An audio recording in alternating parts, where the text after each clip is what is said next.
Yugoslavia was aligned with the Soviet Union for a time after World War II, although the alignment didn't last long, and although Yugoslav-Soviet relations in the Cold War era were often rocky, in 1985 when Mikhail Gorbachev came to power in the Soviet Union, they improved greatly. But that came to an end in the early 1990s when the Soviet Union broke up. Today, President Putin of Russia has some deeply emotional views about the recent history of Yugoslavia. He says that what he did in Crimea is no different than what the West did in Yugoslavia. And on this subject, his words are very compelling. Greetings, everyone.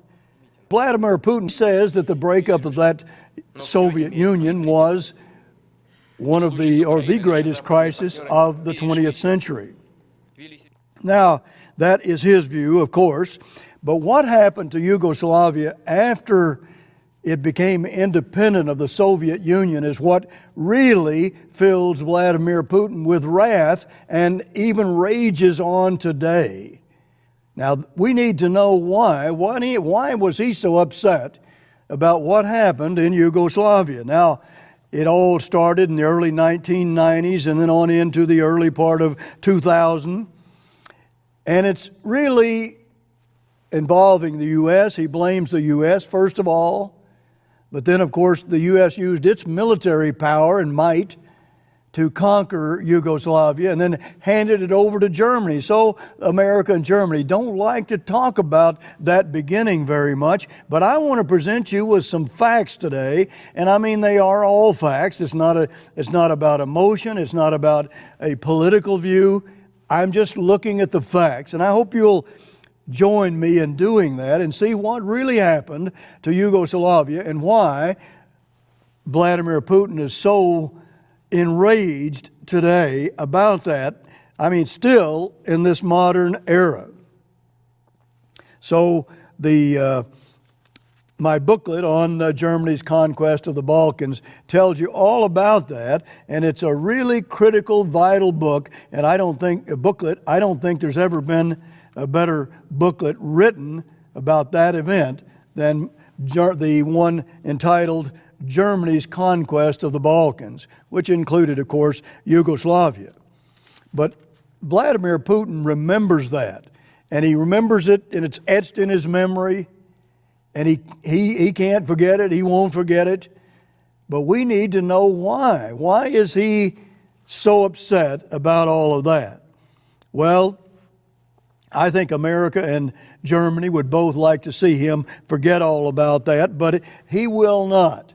And I'm going to present you with what we wrote years ago, added to a little knowledge we've had recently. But I want to begin giving you a quote from Vladimir Putin as he addressed the Russian Federation March the 18th, 2014, just a short time ago. Here's what he said, and this is a quote that you need to get to understand the context of what's going on here. He said, as it declared independence and decided to hold a referendum, the Supreme Council of Crimea referred to the United Nations Charter and speaks of the right of nations to self-determination. Incidentally, I would like to remind you that when Ukraine seceded from the USSR, or the Soviet Union, it did exactly the same thing, almost word for word. Ukraine used this right, yet the residents of Crimea are denied it. Why is that? Why is that happening? Well, he goes on to say, moreover, the Crimean authorities referred to the well-known Kosovo precedent, a precedent our Western colleagues created with their own hands in a very similar situation when they agreed with the unilateral separation of Kosovo from Serbia. That's the leading state of Yugoslavia, Serbia is. And he says separation of Kosovo from Serbia, exactly what Crimea is doing now, was legitimate and did not require any permission from the country's central authorities. Pursuant to Article 2, Chapter 1 of the United Nations Charter, the UN International Court agreed with this approach and made the following comment in its ruling of July 22, 2010, and I quote, here's the quote, "No general prohibition may be inferred from the practice of the Security Council with regard to declarations of independence, and general international law contains no prohibition on declarations of independence." Now he says, now isn't that crystal clear? And I think it is. And I just want to give you one more paragraph here and not burden you down with too much reading, but you have to have some of this history and some of the statements Mr. Putin is making today to really understand this. Here's what he said in conclusion.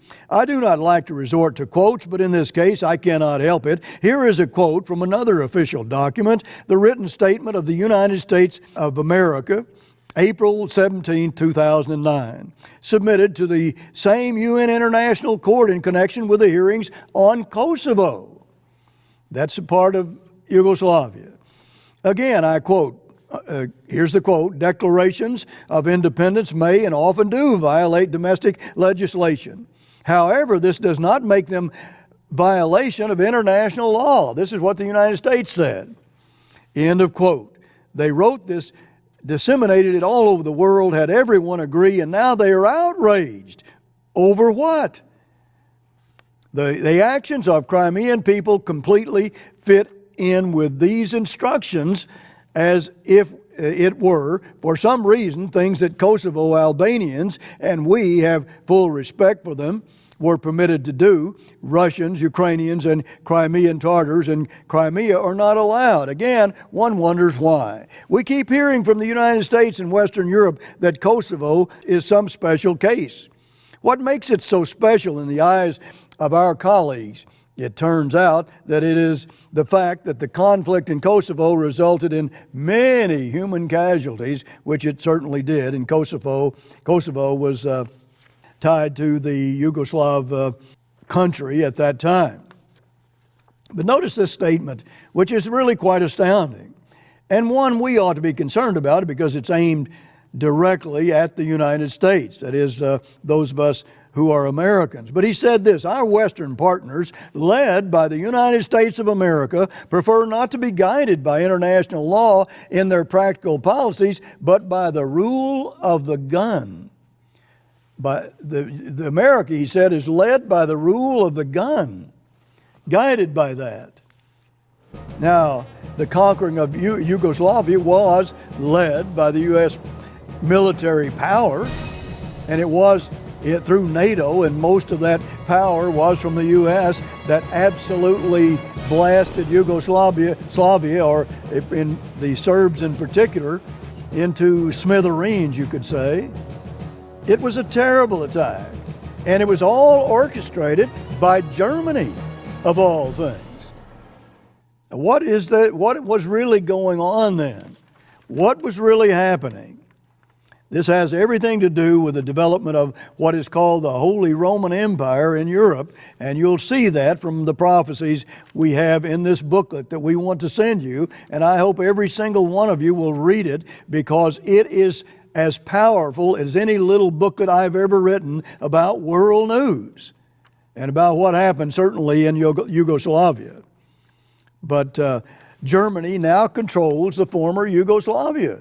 They controlled that in the Kosovo and the entire Balkan Peninsula. And so what were we involved for? Well, we didn't get anything out of it but a bad reputation and a lot of hatred from Vladimir Putin. But we provided the military power. That's why President Putin says that America is guided by the law of the gun. Now, look, I'm just telling you, you can make a good case for that if you look at the facts, but people have never looked at the facts in what happened in the Balkans and to Yugoslavia. They've never, ever done that for the most part. And I'm talking to you about facts. The America's Secretary of State said, or has accused Russia of living in the 19th century and not acting like someone living in the 21st century. But I submit to you, and I think you can prove this with documents galore, that the crime against Yugoslavia was far worse than that crime against Crimea by the Russians. And I hope you will prove this to yourself. because there were a lot of things going on here that were so mysterious and so absolutely shameful that Germany and America don't like to discuss it, even to this day. Serbia, the leading little state within Yugoslavia, fought with the United States in 2 world wars. They were our allies, and we bombed them into defeat. And because we allied ourselves with Germany, under a lot of pressure from Germany, who was our enemies in World War I and World War II, and they started both of those wars. And they're going to start World War III in the same fashion. That's what your Bible says. That's what it says. Now, something is wrong here about how that all developed and how it all happened. Let me read one last quote from what Mr. Putin spoke at this federation. Here's what he said, quote, "To make this aggression look legitimate, they forced the necessary resolutions from international organizations. And if for some reason this does not work, they simply ignore the UN Security Council, which is, of course, Russia has a veto in that Security Council, so they just ignored it." Now, that is a fact. And the UN overall, they just ignore everything. He said, "This happened in Yugoslavia. We remember 1999 very well," he says. We remember that.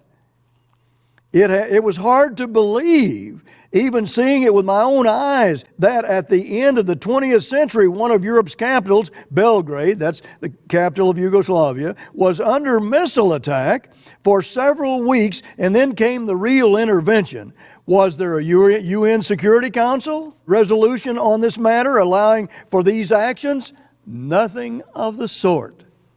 Russia didn't even have an opportunity to give their input.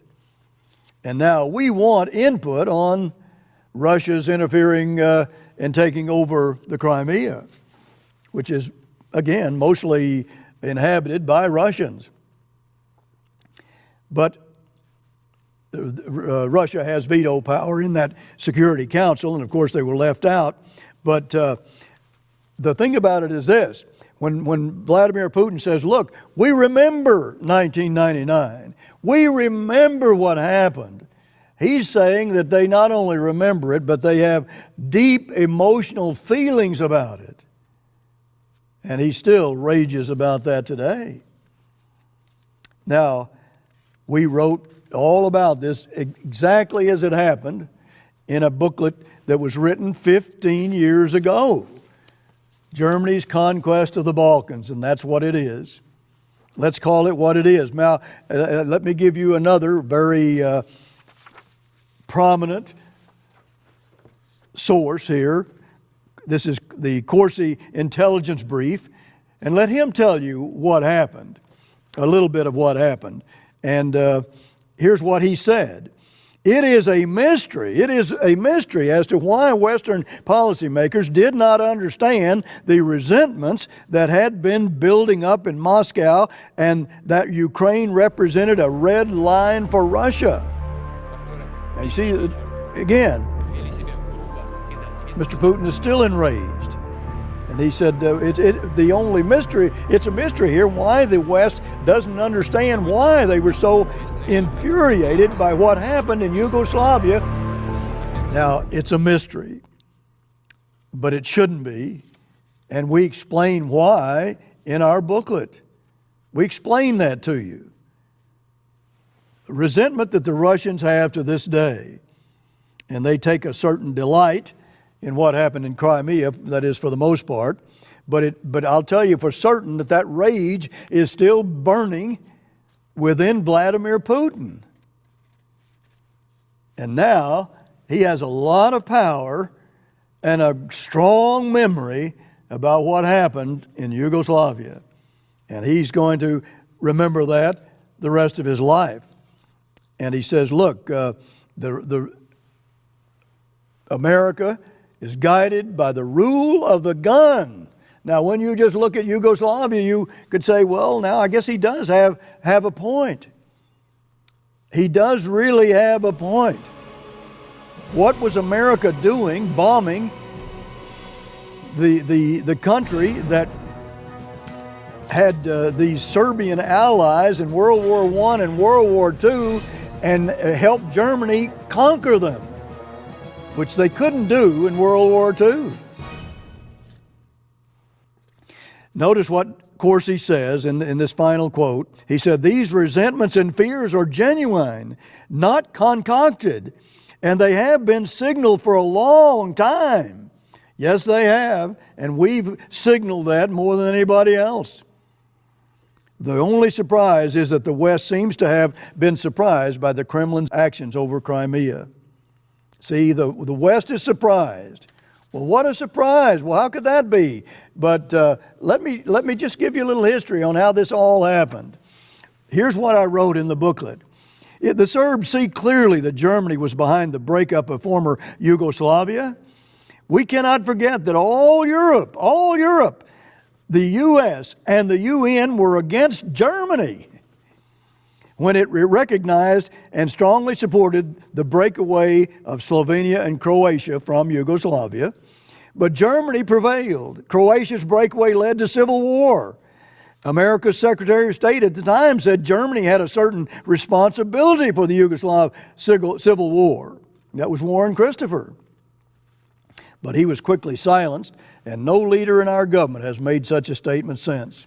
What is it that we're not wanting to discuss? What is it about this infamous history we want to kick buried of what Germany did and the shame of America for letting them manipulate us the way they did, and now they have full control almost of the whole Balkan Peninsula, which is there by the Adriatic Sea, which leads them right out into the Mediterranean, where they have much greater ambitions than just in the Balkans, let me tell you. And prophecy, Bible prophecy proves that.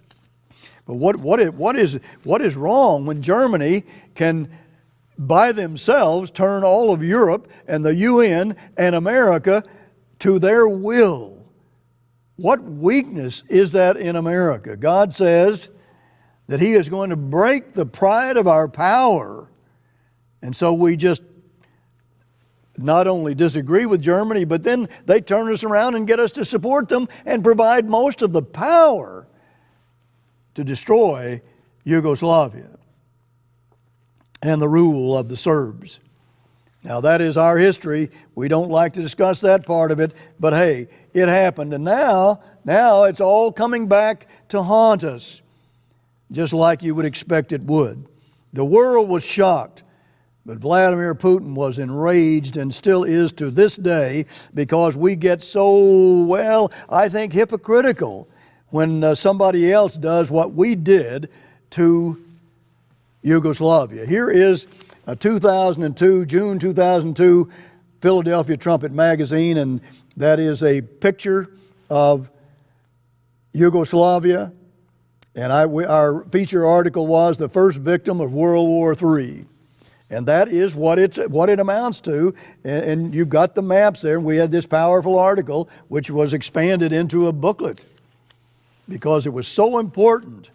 And yet, we got it so wrong. And I think we ought to listen to Vladimir Putin in that sense, although what he did in Crimea was a great crime. But I say to you, we committed a greater one. Just by looking at the facts, and I'm trying very hard to be just as objective as I possibly can be. These are facts. They're not some emotional opinion of someone. And yet people still will not face those facts. Here's what, like the German Foreign Minister, Roux, called for a firm deadline to intervene there, and he said there was all kinds of concentration camps and the like. And he said, now look, we must avoid to be dependent on a Russian veto. We should get away from that. We should not let them stop us. And Russia remembers. Vladimir Putin remembers. And he knows a lot. He knows what really happened there. He just doesn't talk about Germany as much because he knows it was America's power that did it. So we refused to go to the Security Council of the UN, and we also said NATO, when they need to do something, he went on to say that, we don't need to look to Russia for support. We must do it. And he convinced America, the rest of Europe, and the UN that that's the way it should be. A shameful, shameful part of our history. The Germans even talked about, these leaders, German leaders, talked about the Serbs were committing genocide, trying to destroy whole races. And later, those statements proved to be just full of lies and deceit. Those are the facts. Those are the facts. See, afterwards it proved to be just that. So we wrote that the NATO attack on Belgrade in 1999 succeeded in forcing the Yugoslav government to make peace with the Kosovo separatists. They too were separating away from Yugoslavia. See, so everything was being forced, just like Putin is forcing Crimea to do what he wants today. But that happened, and you can see why Vladimir Putin says we are guided by the rule of the gun. And that, to my mind, was a shameful chapter in the history of America, and of Europe for that matter, and of the United Nations. Shameful chapter. We wrote, state by state, the country of Yugoslavia has been conquered. Even the name Yugoslavia has been discarded. You don't even see Yugoslavia on a map anymore. They've discarded the name. Everything, blotted it out, because Germany wanted it done. Germany, who started 2 world wars and made Nazi puppets of Croatia and Slovenia, whom they recognized, and caused them to break away from Yugoslavia. Now that ought to be a little scary to people if they just look at some history. Forget about Bible prophecy for a moment and just look at history and see what a warning is inherent in that history. And these are facts. I tell you, they are facts. And here's what I think it was the president of the European Union at the time. He said, but in the long run, Balkans belong strictly to the EU, he said. Oh yeah, not to America, not to all of Europe or the UN or anything like that. No, not that. And then Stratfor even wrote that was a rebirth of German fascism. See, Stratfor is probably the best reporters of intelligence, giving us intelligence today in the whole world as far as I'm concerned. And that's what he had to say about that time and what was going on. But who's listening? Who's really listening? Listen to this. This is from the booklet, strong German support for Croatian independence from Yugoslavia and Croatia's adoption of the hymn Danke Deutschland when that independence came in 1991 only reinforced Serbian misgivings. Croatia clearly knew its revolt succeeded because of Germany. They didn't say Danke NATO. They didn't say Danke America. They thanked the Germans because the Germans orchestrated all of it. And if you think Germany doesn't have greater ambitions than just there in the Balkans, well, you don't know what's really happening. Here we wrote a nice gift from the U.S., a whole page on that. Many people, they wonder why Germany is so quiet about all of this. And I think there's a very good reason for it, because they know what they did. They know what they did, and they know how they manipulated the whole world. And our booklet will straighten all of this out for you. It's a marvelous booklet, and I hope you'll read it. That is Germany's Conquest of the Balkans. Until next week, this is Gerald Flurry. Goodbye, friends.